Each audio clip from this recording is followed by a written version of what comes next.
All right, hello goons and gals, it's Doug here with the Born a Goon channel. Would like to welcome you to today's video that will be the official in-depth review of the AiM An ECU for the CRF 450RL and L models. However, I imagine if you have yourself a KTM, you got yourself a Husky or whatever bike you have, and you put this ECU in it, you're gonna have similar results to what I'm saying today. So I'm gonna give you my full in-depth review of this.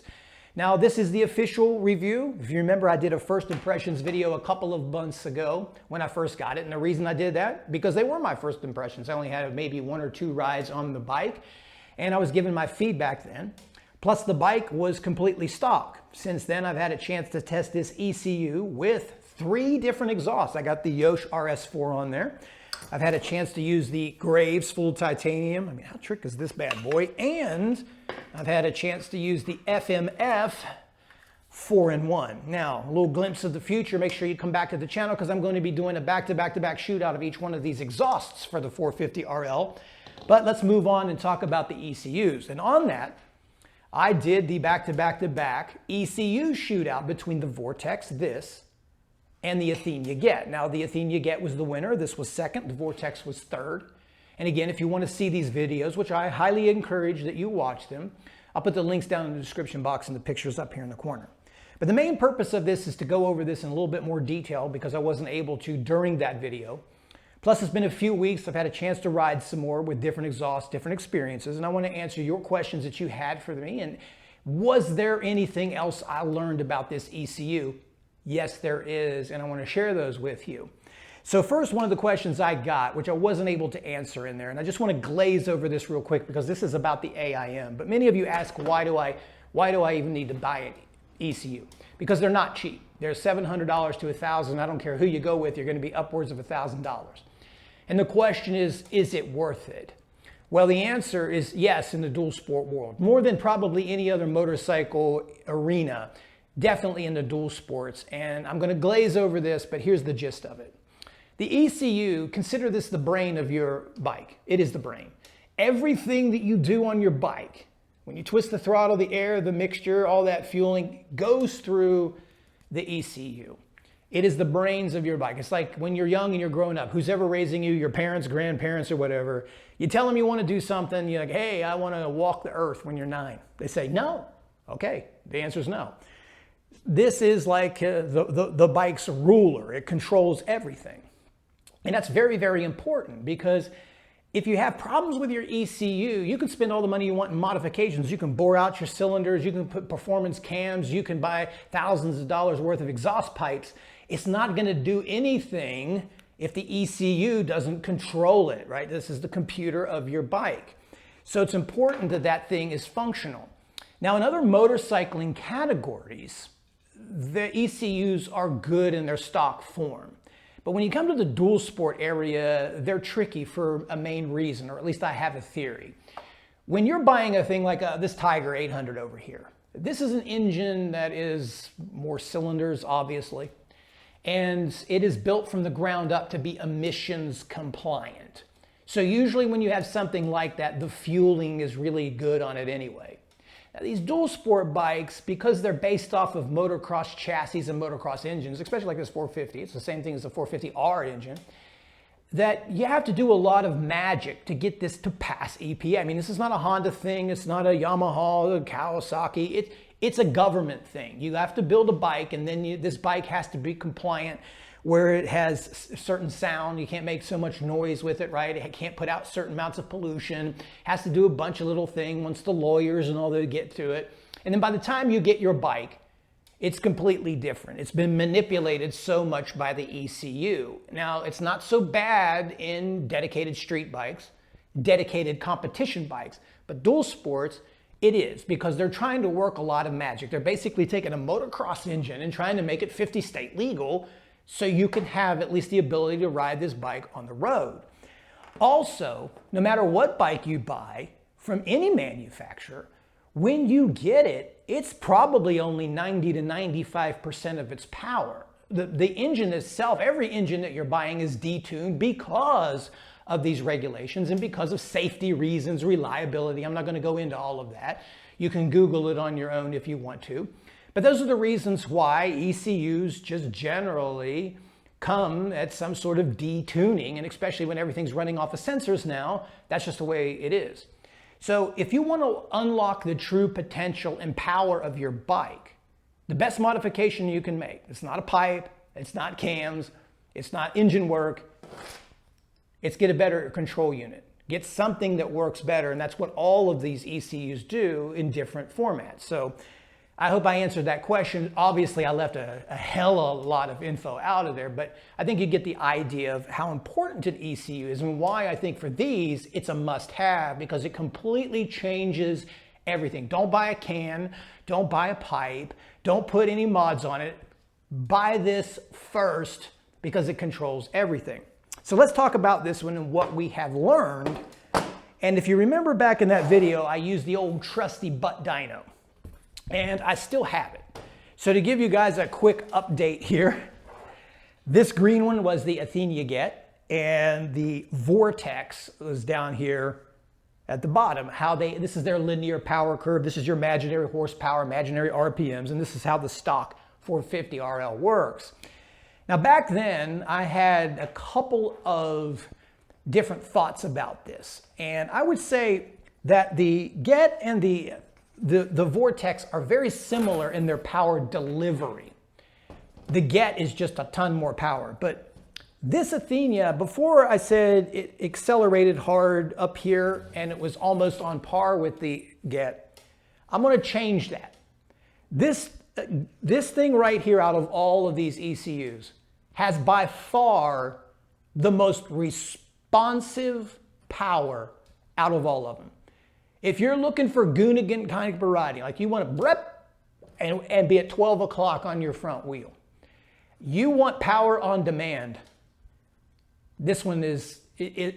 It is right up here. When you hit the throttle, it's actually stronger, I think, in the very first quarter turn of that throttle than, let's say, the Get. And at the beginning, I thought the Get was a little bit faster. Now, I'm still going to say that the Get is faster overall, but for the most part, there's a lot of torque. And the more I ride it, this torque is seriously addicting on this. Now, with torque comes consequences. We're going to get into that in just a second, but I wanted to address that. And I think that's the reason, because this one has the latest technology. It's got the fastest processor in it. It's so much more advanced than the Vortex that you feel it when you put it in there. It is a no joke down low ECU. Now, another thing I wanted to answer about that as well, when you guys were talking about it, was some of you have bought this from other people. And I said in my first video, these are Takomoto maps. Takomoto gets these empty, puts their own maps. So it really matters who you get this through. It doesn't matter so much when it's a Vortex is a Vortex. But you need to be very careful about who you select as your tuner, because they can have custom maps they put in here, they have factory maps they can put in here, and they can play around with all kinds of signals, and it's a competitive world of algorithms. But anyway, wanted to make that clear. So going back to the butt dyno, it has a lot of torque. So if that's what you're really looking at, this could be something that you're interested in, and maybe you've experienced that. Now, I would say that once you get going, it actually has far less mid-range than the Get, where the Get and the Vortex, they're very similar. When you're rolling them, you have a smooth, like wind out kind of power. Here it's, and because of that, as you get up towards the end, it tops off. Like the power band isn't as long as either the Vortex or the Get. It's not as long. So maybe you have to shift up a gear.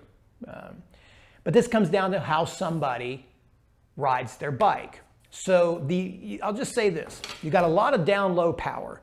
So if that's what you're looking for, like maybe you want to do wheelies, it's a good ECU for that. If you like to race supermoto, where the tracks are short and you need that torque coming out of the corner into the next corner, this is a great ECU. Might be the best one out of all of them for that. But there is a problem with this. And that problem that I've learned after riding all of these and comparing it is the power band is very, very short. And as you fatigue as a rider, that torque can become a problem for the newbie rider. And not even, I mean, advanced riders. I mean, come on, we're out here riding if you're doing trail riding, or you're doing some aggressive, exhausting kind of riding. You might find yourself in an issue where your throttle hand, well, you do get sloppier as you get more tired. It becomes a little bit of work to control this monster while you're rolling it through there. But let's deal with first things first. More torque than both of those. The power band taps out a little bit. So as we roll through, we lose a lot of mid-range and then the top end. Now, where does that hurt? If you're gonna do, like, say, BDRs, or you're gonna ride on the road, there's this lurch in here at 50 miles an hour. I mentioned it. I had a lurch in there, about 50 miles an hour going down the highway. It isn't bad. It's like somebody's just kind of pushing you in the back. It's just like this little rock. But the more I think about it, the more I can't get it out of my mind. The more it starts bugging the hell out of me. It's like I'm trying to get rid of it. And I went through the map switch, tried a bunch of things. I haven't been able to dial that in. And I'm going to get to the map switch in just a second. So I'm going to say that's a negative. I didn't really highlight it that much in the last video.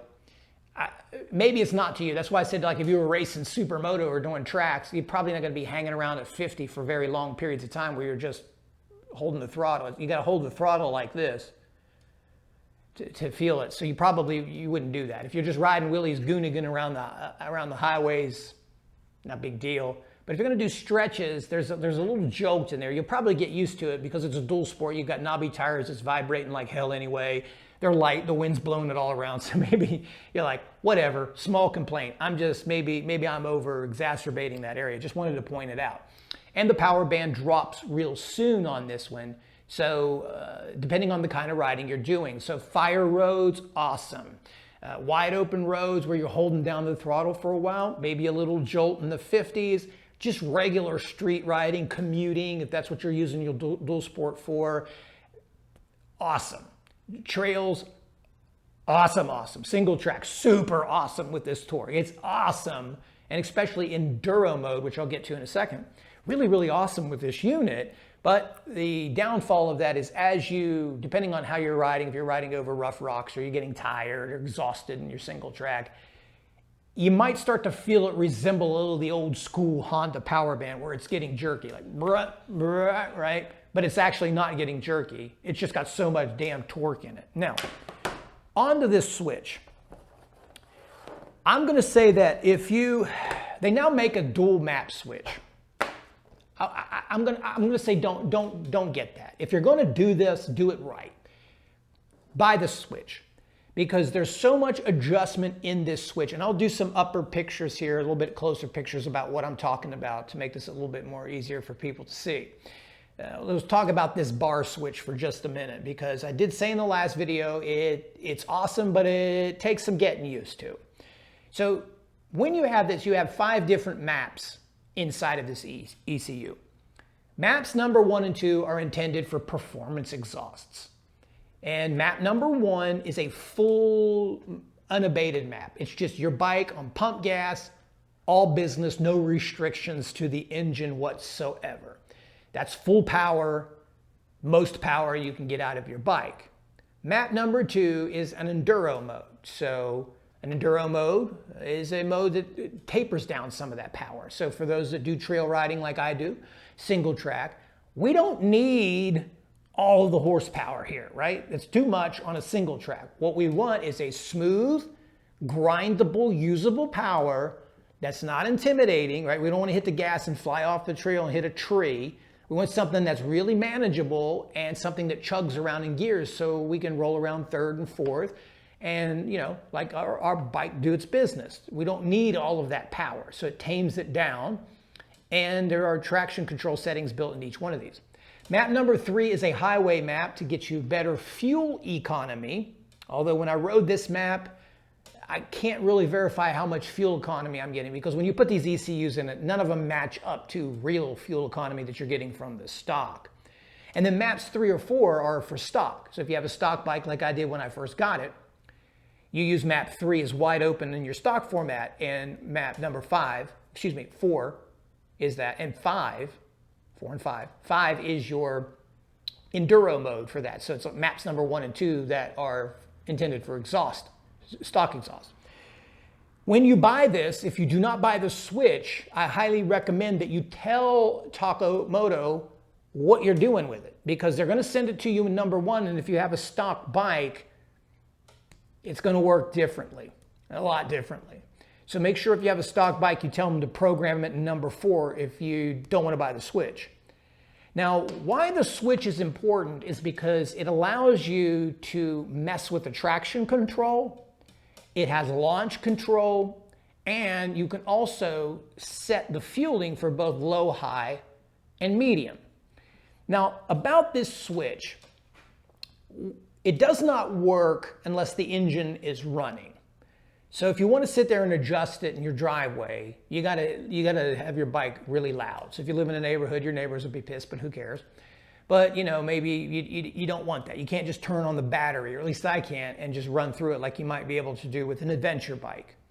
Also, only the dots on here, again, I'll put pictures up here, only the dots are illuminated, not the numbers. So if you are nearsighted, farsighted, or whatever, and you can't see up close, these are really hard to see. And I've been in that situation, like if you have even tinted visor and you're like looking around and you're trying to push these buttons, it's hard to see because the numbers are not illuminated at all, just the dots.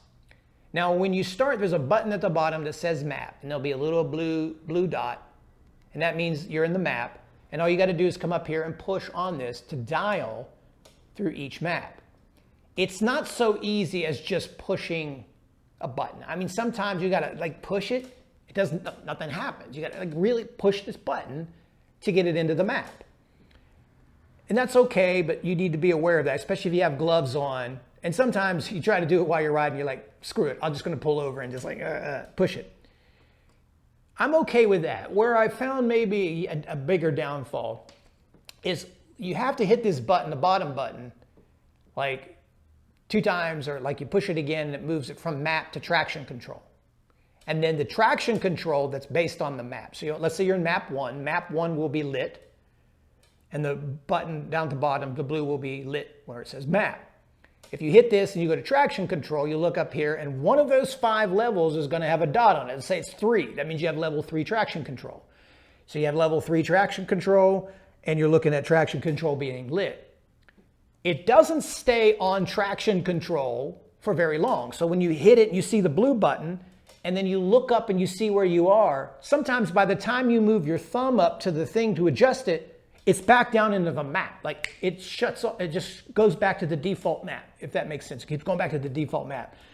So usually what I have to do is hit it first, get it into traction control, look and go, that's traction control, it's 3, then hit it again and go up and touch the button real quick. And sometimes I'm only able to reel off level 4, and then it goes back to the thing, and I got to do it again, get level 5. It doesn't stay parked, like it stays parked on the map, but it won't stay parked on traction control. Same thing with the fueling, low, medium to high. So if you put it into low, when I got this, it was all set at the same. Low, medium, high was 3, 3, and 3. Much like the Vortex where you dial 3, 3, 5, 5, 5, and 5, right? If you want to change that, you have the same problem. So sometimes you're sitting there pushing the button and you're just moving your map around, and then it's like, oh, I accidentally put fueling in map 2, not map 1. My bike runs like hell. So you have to be patient. It's not a deal breaker. It's not the worst thing in the world. Don't get me wrong. Got to be patient with this switch. It's not like an adventure bike. It's not that easy. You got to get used to it. But I think it's a must-have, because if you get the dual switch, which they have now that's available, then you can save some money, but I just don't find that to be worth it because you can only use 2 maps. You can't adjust the fueling. You can't adjust the traction control. And you really don't know where your ECU is really set. Because maybe sometimes you don't want traction control at all. You want it down to 1. Maybe you don't. Maybe you want to test it in 5. Maybe you want to play it. Who knows what you want to do? But the switch is the only thing that gives you access to everything. And there's no sense in paying this kind of money for a high-performance, top-tier ECU if you can't absolutely tweak every single thing about this ECU. So that's kind of my switch in review. It's also very sensitive, so I've been told don't mount it on your handlebars, mount it somewhere else that it can handle a crash because it's apparently very delicate. I've had a few crashes on it. I haven't had any problems with it. I'm just passing along the information. So I think I covered everything there with the switch. I'll show you some pictures in real time. I would do it for you live to show you, but my bike makes so damn much noise you'd never hear my voice with these pipes on it. It's really loud. Speaking of that, I'm going to go ahead and put some things here about the sound for any of those sound nerds out there that want to hear the sound of this bike. You can do that with each three different exhausts. I filmed it so you can see if you can hear it.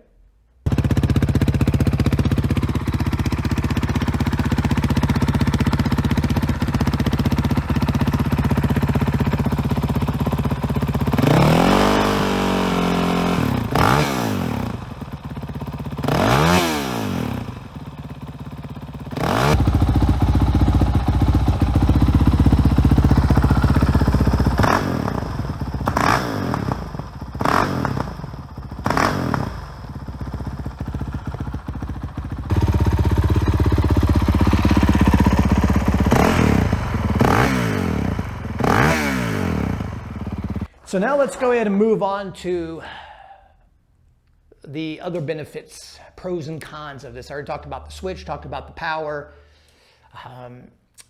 One thing I did want to remind you is about something I mentioned there, the future of this ECU, which AiM is doing something a lot different. And by the way, I didn't address it, but I think I did in the other video. It's not some cheesy fly-by-night ECU. This is a company that makes Formula One steering wheels, so they know their electronic business and they're highly committed to this space. And it's an effective unit, and they're really looking to the future. So there's already been a map revision of this from the initial run to the second one. And what they've done so kindly is let you ship this back to them for free, and they'll load the new map on it and send it back to you at their cost. What they want to do in the future is have you plug this into your computer, which you have one of these where you can plug into your computer, yeah, and you can do it yourself. And I mentioned what a benefit this is because all of us who buy this, especially if you buy it through Takamoto, we're all testers. You take your feedback, send it to them. They take the feedback, they look at it, they test it. They make a new revision, they test it. They take the feedback that I'm talking about, they test it, make the revision. If the map is better, they'll make it available to you. That's something you don't have with the Vortex, and you don't have it with the Get either, at least right now. That is awesome because it can only get better in the future. So if you're looking to just buy one and that's it, like you buy a Vortex, it's old now. It works, but it's old. This will always get better, and I find that to be awesome. And they're always constantly working on it, and it's being tested by supercross riders and other racers and so on, and that's a great benefit. Something else I want to mention here, sorry I'm kind of bouncing around a little bit, the TPS.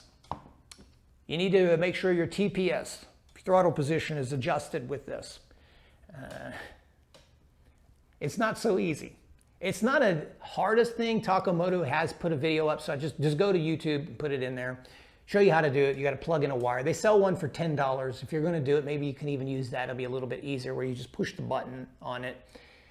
It's not hard, but it's just right at the crest of tedious enough where you could put it off one day. You're like, I'm going to do that today. And you're like, nah, I'll do it tomorrow. You know, it's not that easy. Whereas the Get ECU, if you remember, with an app, you just push a button and it, boom, it's done.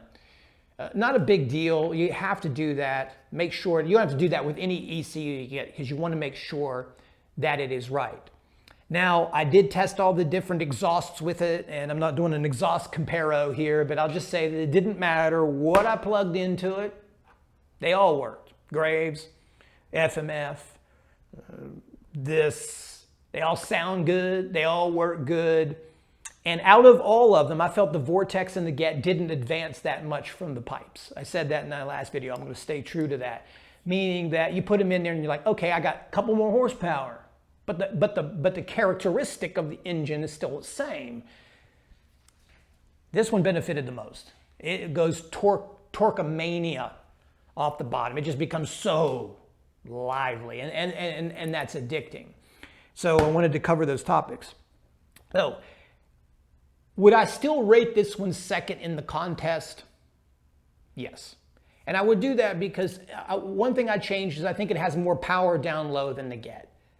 But the thing you get is still just a better, more friendly, widely used, super monster mid-range, just a grinding John Deere tractor kind of power. You got to ride one to understand it.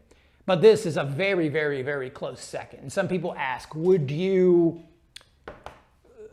upgrade after getting it? No, if you already have it and it's working for you, just keep it. It's not that huge of a difference, but a difference nonetheless if I have to split hairs here. It's a good ECU, just keep it. Some of you ask, is this a plug and play? Yes, it is. If you don't want to buy the switch, you don't have to. I recommend it, but money's tight.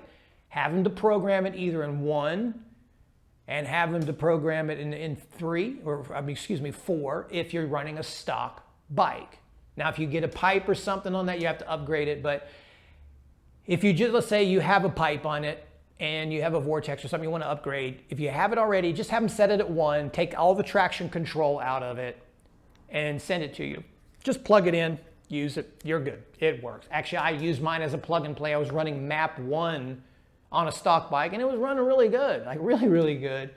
It was better in 4, but it was running good enough in that. And I think I had level 2 traction control or something once I plugged the switch in. Just make sure you clear that with them before sending it so they can program it for you. That way you get the most out of your ECU. It will work better no matter what configuration you put it in, but you want to get the most out of your money. Make sure that they do it. Some of you ask about that torque. Was it faster than the Get? Yes, off the bottom it is, but the Get has a ton more mid-range and it keeps on going.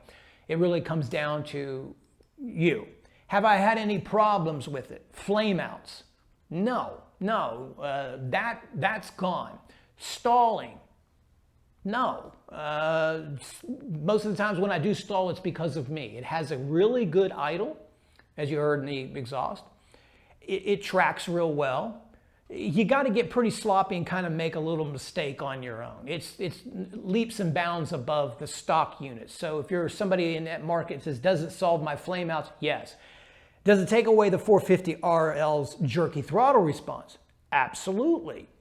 Do you stall it? No, not nearly as much as that. The bike runs crisper, cleaner, and hella stronger. It's the best modification you can make to your bike. It's super, super fast with just this. I think they said one time the Vortex gave you 9 horsepower.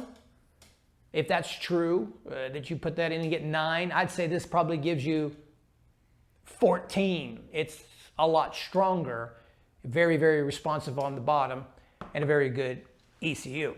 So my final thoughts about this one here, I'm just trying to think real quick. Sorry for not having this written down, but I'm trying to think, make sure I got everybody's questions answered. I've done a lot of detailed research in both my first impressions video, definitely in the 3-way shootout video, and now this one on its own. Installation is really simple on it. Maybe you have to bend back a tab to allow these wires in there. I cut mine off. It doesn't really matter. But I'm just trying to think about any of the questions I might have left out. If I did, just make sure that you reach out to me. I'll be glad to answer them. But I think I've covered most about this ECU, and we'll look at it in 3 different stages. 1, you have a stock ECU, you have a stock ECU 450RL. You're going to buy one, just bought one.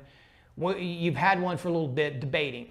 Do you need an ECU? Yes, yes, yes, yes, and yes, yes. I don't care which one you buy a Vortex, buy this, buy the Get, it don't matter. They're all better than the stock. You just don't know. Some people said in the last video, oh, that's just silly, you don't need it, just ride different, ride like this. Bullshit. It's like saying I'm not going to use Google anymore for information. I'm just going to go to the library and waste my time checking out books and reading the information instead of taking a shortcut. I want shortcuts. I want to ride my bike. I want to be a better rider. I want it to be an easier, more fun bike to ride. Hell, they're expensive, right? You're spending 13, 14K for a bike. I want to feel like, oh, this is great. I don't want to stall my damn bike on every trail because of the ECU. This makes it easier. Like, what do they race supercross bikes in bone stock? No. Why should you? If you have the means, yeah, you should get it. And I don't care, like I said, Vortex, this one or that one. This is the single greatest thing for a 450RL. You put this in, ride it down the block, you will never, ever, ever, ever ride with a stock one again. I don't care which one it is. Now, when it comes to those three, I'd still put this one second, but I think it moved closer to the Get. And it really would come down to what kind of rider are you, how you want to roll. I still like the Get better because I think it's just gobs of power everywhere, like sweet sauce power. This hits hard, and it's really addicting for me. And I struggle with that sometimes about which one I'd still rather have if I even said the right thing, because I'm like, well, it's such a wheelie. Like your bike practically wheelies in fourth with this thing. It's a ridiculous amount of torque over stock. You won't ride your stock bike ever again. So I stick to what I said. I think it's still second, but I would put it a little bit closer to the Get now. And it would just comes down to you, the rider, and how you like the power. I haven't had any cold starting issues. I haven't had any foul outs. I've had no reliability issues. I've had no trouble whatsoever. My bike's never refused to start. It's never stalled unless I did something stupid. It's never given me fits. It's never overheated. Nothing has happened to the bike, period. And I've put this through some serious conditions, and it's been summer here in Vegas, and we're running around in 105 to 110 degree weather riding our bikes bulletproof. And it's never overheated, it's never fried, nothing. I've got no complaints about that. The only one single complaint I have about, again, is the lurch at 50 miles an hour. And that's probably me just being a pain in the ass, trying to come up with something to bitch about for the sake of a contest. The more I focus on it, I'm like, I want it out of there. I want it out of there. I want it out of there. And I'm messing with it. I've had a fueling there, but I haven't dialed it in. But I will, and when I do, I'll share those with it. So again, if you bought it, you're happy with it, keep it. It's awesome. If you wanted to know, well, the Vortex is available, should I have gotten it? No, this is better than the Vortex. I got no hate against the Vortex. I talked about that in my last video. It's a really smooth, sweet ECU that does a lot for your 450RL, but it doesn't compare to the Get, and definitely not this one in power. You have a lot more power here, and I don't think you're sacrificing the reliability for it. You have the amazing customer service where they're continuing to develop this. You have a lot of features on this with the map switch that help you dial, although that has its complications too, but you just need to be a little bit more patient with it. And it's just, don't think you can go down the road and switch it that easy. It's complicated. It takes sometimes a couple of really good thumb pushes, especially when you're wearing gloves.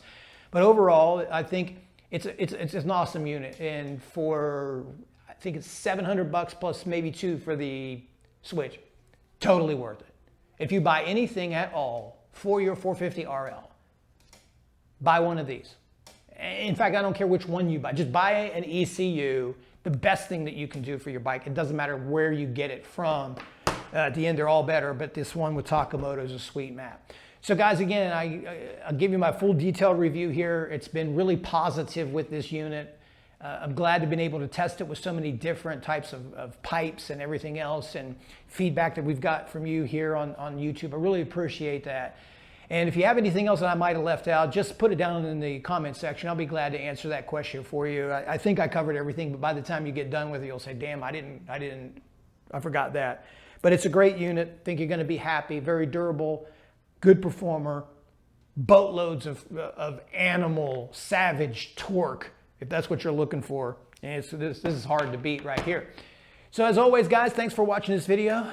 Take care of yourself. I will talk to you soon. And remember, everything I discussed in today's video is just my opinion, and I might be wrong.